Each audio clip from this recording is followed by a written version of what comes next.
Welcome back to another video from SkiBoatPartsOnline.com. This is part 12 with kind of an update. We're into the reassembly phases now, and we're going to jump around a little bit today, but we're going to show you the progress so far. In the comments section under the YouTube video, I'm going to start listing all of the parts and the links to the parts that we use during this build. Jumping ahead right now, you can see that the carpet is finished. The carpet is covered with a protective film. The deck sides are covered with plastic to protect it. The wiring is underway. The L seat is back installed. And a neat trick I'm going to show you on the horn we did. So now we're going to go back and show you some of these details. The old chrome plated aluminum fuel fill with the black plastic cap that was shot. The threads were gone inside. The plastic cap was shot, so this has been replaced with a brand new all stainless steel fuel fill fitting. A new plastic vent has been installed. The handrail was reused, polished up, cleaned up a little bit, and a new stern light or all-around light socket was installed. The old one, the pins in it were badly corroded, so we've got a new one installed there. Wiring is underway. The wiring on the starboard side starts at the port rear speaker, wraps around over the tank, picks up the tank wiring, and then it's running on top of the deck. This is how I lay it out. The wires are running forward, but the next step will be to take this and fasten them properly underneath the gunnel. We have another complete carpet laying video on YouTube on another advanced model. So I'm not going to repeat everything that's on that video, but I do want to show you some of the key highlights. Boat carpet has a grain to it, or a direction to it. When you're rolling the carpet off the roll, it's important to periodically mark the roll with an arrow. Mark all of the parts with arrows. You can have the arrows point any way you want, but in our shop, all arrows point to the front. Arrows point to the front of the boat. You can use a black Sharpie I've used in the past. The charcoal backing has got enough color difference that you can see a black Sharpie. In this case, we used a yellow paint pen. It works a little bit better. You can see it even easier. Here's a little better shot of the arrow that I put on the top of the rear center floor. This is right behind the motor box. Again, arrows pointing forward. Okay, a couple of little tricks or reminders. I always lay the hull side panels in first. When you glue those in, you want to press that seam where the hull side meets the floor real tight. I use the back handle of a scissors, common practice, to press that carpet down, and then with a very sharp utility knife, I will change that blade on that knife before I do the second side. You'll get about 10 feet or so before that blade starts going soft on you. But that's the process. You're going to have some scrap. That's part of it. You'll have more scrap at the back, and then when you get toward the front or the middle, the widest part of the boat, that carpet's going to get pretty thin. There's not a lot of scrap coming up. Take your time, hold your knife at a 45-degree angle.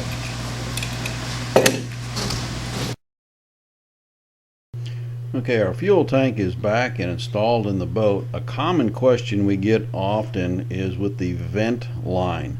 On a shallow tank, shallow boat, the vent fitting on the transom is only 18-20 inches above the water line.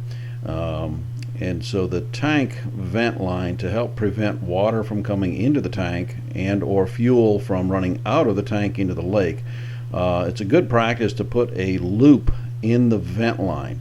But look closely at the loop. On the left, it comes out of the tank. It goes uphill, around to the top, and then back down and out to the exit or the vent fitting in the transom.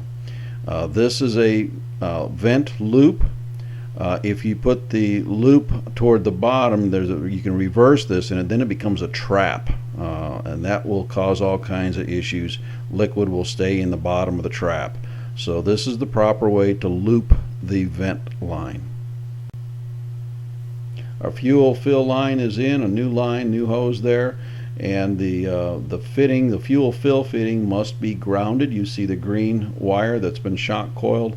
All of our wires back in this area, generally good practice is what's called shock coiling. That's where you coil that wire up so as it moves, it relieves the strain on the actual connection of the fitting. A common problem with all of the American skier Advances is the horn, well, the lifespan of it, let's say. When you douse the nose or you put the bow of the boat underwater, water will rush up into that vent fitting, and the horn's located right behind here. And the horns become waterlogged quite easily and shortens the life dramatically. I'm going to call it what it is. It's an engineering screw up from the beginning. We should not have put the horn exactly where we did, and we really messed up on the accessibility of that horn. Maybe a very dexterous 3-year-old could get their hands up in there and remove the screws, but an adult certainly isn't going to. What I'm going to do, the L seat when I did this was not installed, so I could easily crawl up underneath the deck here and take a 5-inch hole saw and bore a 5-inch hole directly below where the existing horn is located. This is a duct that is glassed underneath the deck that the horn is located in. It's really impossible to get to, but I'm going to cut a 5-inch hole and remove the old horn through this hole, and then I'm going to take that same hole saw cutout, add a flange around it so that's an easily to replace horn. Looking through the vent, you can now see where the 5-inch hole is in that duct. Now this is the new horn. If you look closely, you'll see the original black plastic 5-inch disc, and then I made a fiberglass, a couple layers of 1808 fiberglass. I glassed into a big square that it sat on, then I trimmed that out round and put 5 holes in it for 5 screws to screw into the surrounding duct that's still up there. One more angle and look at the new horn installation cutout, whatever you'd like to call it. The notch on the left side is where our wires are going to go through, and here is what it looks like installed back into the boat. You see the wires going through the notch. You see the horn is through bolted to the new plate. The new plate is got a bead of caulk running around it and has 1, 2, 3, 4, 5 screws holding it in. We're going to walk around the boat real quick and show you what we've done since the last video. All the carpet has been laid and it's in place. We have a protective film over the carpet to keep our dirty feet off of the new clean carpet. The fuel tank has been installed. Of course, the new sending unit is in there.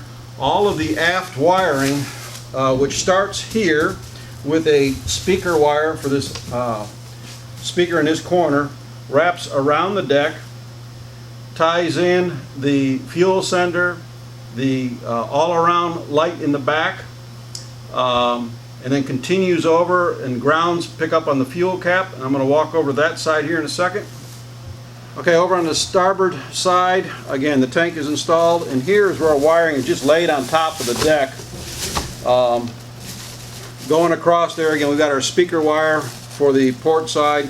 There's a gray wire in here for the stern all-around light. Green wire is for our ground. This fuel cap, we have a new fuel cap in here. It has to be grounded.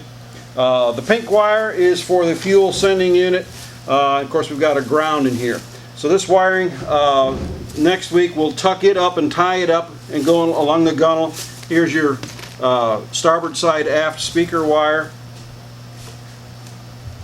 Again, we'll just tape the wire on top of the deck, protecting the deck with some plastic. And this will come around, all the way around, and we'll tie it up onto the deck. That'll be in the next video, the rest of the wiring and the dash wiring. Okay, we've got our new LED bow light installed. We've got our lifting ring reinstalled. What you can't see on that, but I've got some good still shots, is our new horn modification. So we have access to the horn. for replacement, because these horns will go out. Guys tend to hot dog and they'll bury the nose of the boat in the water. Water rushes up here, water rushes into the horn, and the horn doesn't like that. So I think that pretty much gives us a up-to-date look at the deco restoration. On the next video, we are going to tackle the new gauges and the dash wiring. Again, thanks for watching another video from SkiBoatPartsOnline.com. Next video, we will be adding some new gauges to the dash panel, finishing up the wiring, putting some new cables in, and getting ready to install the interior as soon as it arrives, and then perhaps a new motor. So stay tuned. Hopefully we'll get another video out in another probably 2 weeks. It's been very busy. It's beginning of summer, and it's a busy time around here. So thank you and God bless, and remember to like us or subscribe to our videos. Thank you.